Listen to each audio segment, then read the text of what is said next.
Hi, நம்ம Kana foods and மசாலால new products add பண்ண போறேன்னு நான் நேற்றே சொல்லியிருந்தேன். அது என்னன்னு தெரிஞ்சுக்க வீடியோ ஃபுல்லா பாருங்க. நான் 2 ப்ராடக்ட்ஸ் ஆட் பண்ண போறேன். ஃபர்ஸ்ட் ஒன் என்னன்னா வல்லாரை கீரை பொடி. வல்லாரை கீரை வந்து ஞாபக சக்திக்கு ரொம்ப நல்லதுன்னு நம்ம எல்லாருக்கும் தெரியும். கீரைனாவே நம்ம உடம்புக்கு நல்லது தாங்க.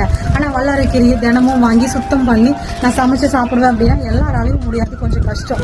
அதனால நீங்கள் நம்ம கனா மசாலாவோட வல்லாரை கீரை பொடியை வாங்கி வச்சுட்டீங்கன்னா டெய்லியுமே நீங்கள் சூடான சாதத்தில் ஒரு 2 ஸ்பூன் போட்டு கொஞ்சம் நல்லெண்ணெயோ நெய்யோ விட்டு கலந்து சாப்பிட்டு பாருங்க.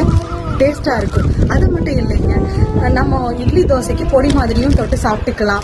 அப்புறம் தோசையில வந்து கொஞ்சம் தாராளமாவே வல்லாரைக்கீரை பொடியை தூவி பொடி தோசை மாதிரியும் கொடுக்கலாம். கீரை சாப்பிட மாட்டேன்னு சொல்ற குழந்தைங்க கூட என்னன்னு தெரியாம சாப்பிடுவாங்க. டேஸ்டாவும் இருக்கும், ஹெல்த்தியாவும் இருக்கும். செகண்ட் ஒன் என்னன்னு பாக்குறீங்களா? புதினா பவுடர். புதினா வந்து ஜீரணத்துக்கு உதவும், ரெஃப்ரெஷிங்கா இருக்கும்.